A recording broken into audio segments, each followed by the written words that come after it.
Nous allons revenir sur les 4 styles de management que vous avez certainement en tête et vous allez pouvoir observer sur quoi vous décidez de mettre votre énergie lorsque vous confiez une mission à l'un de vos collaborateurs. Imaginons que je sois votre manager et j'ai une mission à vous confier.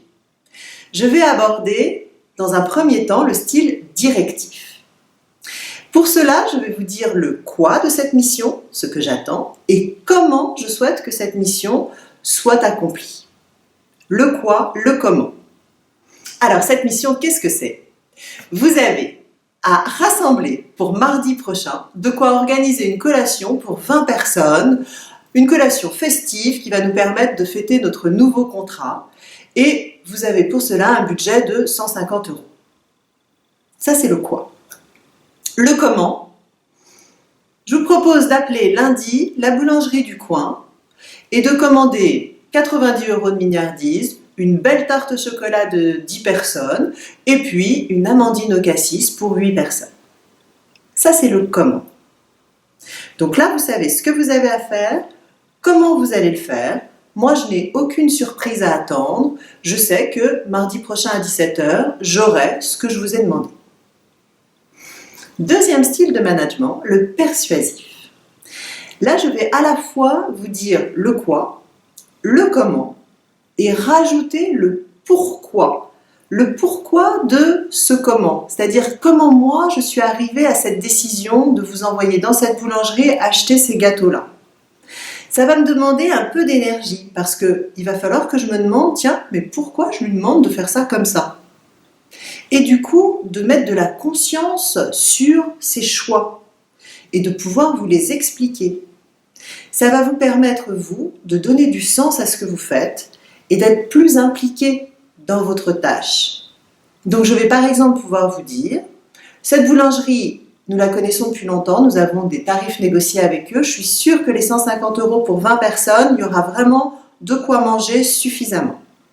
Et puis en plus, j'ai envie, et je pense que c'est important comme il fait chaud en ce moment, d'avoir des choses un peu gourmandes et puis des choses plus légères. Leurs mignardises, elles sont connues pour être très légères et très festives, donc on va avoir un bel assortiment. Donc vous avez 2 informations essentielles, tenir le budget et avoir un mélange de choses légères et un peu gourmandes. Troisième style de management, le participatif.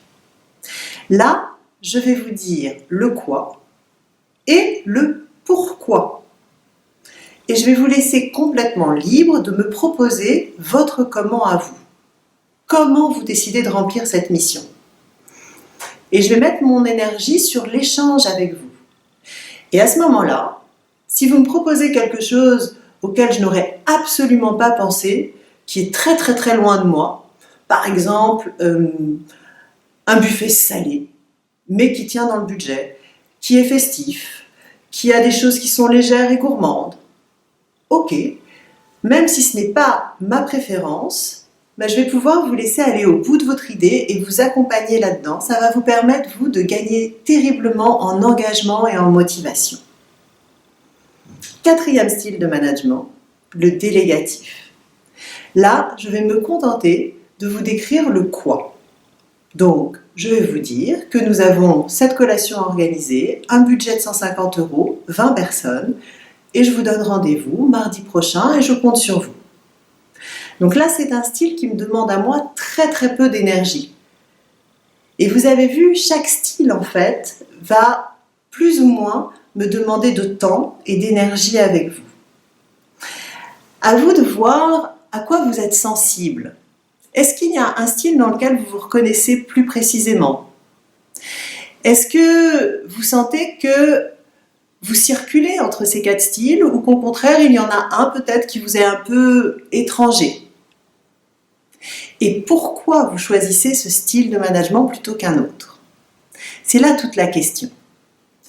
Et je vous encourage à avoir en tête que ce n'est pas vos préférences à vous qui vont jouer, mais bien les besoins de votre collaborateur qui vont vous permettre de choisir quel style de management vous allez adopter.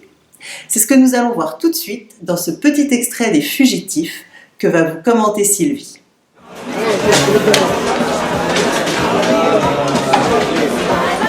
Ouais. Labib, on s'est pas vu depuis 5 ans, tu me reconnais?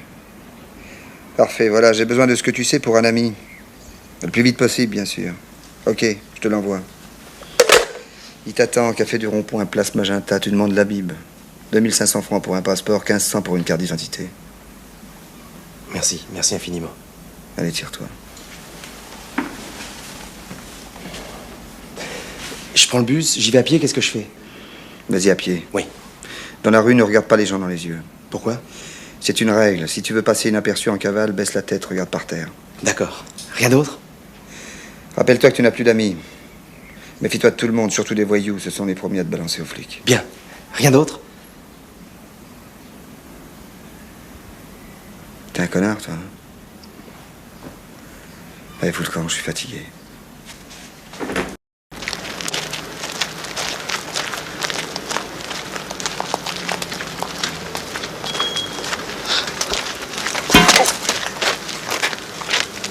Ça va, rien de cassé? Non, ça va, ça va. Faut regarder devant vous, mon vieux. Oui, oui, merci, merci, merci. Pardon. Vous avez clairement reconnu 2 styles de management. Quand Gérard Depardieu est au téléphone avec Jean Benguigui, il est dans un style délégatif. Mais quand il s'adresse à Pierre Richard, il est dans un style directif. Qu'est-ce qui permet, en tant que manager, de choisir le style approprié? Eh bien, ça va être le niveau d'autonomie de mes collaborateurs. Imaginons que je sois votre collaboratrice. Si je ne suis pas très autonome, c'est-à-dire que je ne suis pas très compétente pour la tâche que vous voulez me confier, mais que néanmoins, comme Pierre Richard, je peux être très motivée. Mais je vais avoir besoin de sécurité et je vais avoir besoin d'être rassurée. C'est pour ça que le style directif va parfaitement bien me convenir. Je vais savoir ce que je dois faire et comment je dois le faire. C'est bordé. Maintenant, si je ne suis pas très compétente, mais que je ne suis pas très motivée non plus, eh bien, il va falloir me redonner du sens et de la confiance. Et à ce moment-là, je vais avoir besoin d'un manager qui rentre en style persuasif avec moi. Et c'est pas le moment où mon manager va avoir le plus envie de me parler probablement, puisque si je suis démotivée, il va falloir repasser un petit peu de temps avec moi pour me remettre sur les rails. Imaginons maintenant que je suis extrêmement compétente, mais que ma motivation n'est pas forcément au top. Il va falloir me permettre de me réengager sur la tâche qui m'est confiée. Et bien dans ce cas-là, le style participatif va être parfait, puisque ça va mettre en route mon cerveau, me demander de m'engager, d'avoir de nouvelles idées, me réimpliquer, moi personnellement. Maintenant, si comme Jean Benguigui, je suis super motivée et qu'en plus je suis experte dans mon business, eh bien le style délégatif va me permettre de prendre mon envol et d'être complètement autonome et de me développer. Voilà, donc ce que je vous encourage à faire cette semaine et à observer, à qui est-ce que vous vous adressez et à quels besoins répondez-vous? À votre besoin de vous rassurer vous en étant directif avec un collaborateur qui est compétent et motivé, ou aux besoins de votre collaborateur qui peut-être a besoin de se développer ou a besoin d'être remotivé. Très bonne semaine à tous.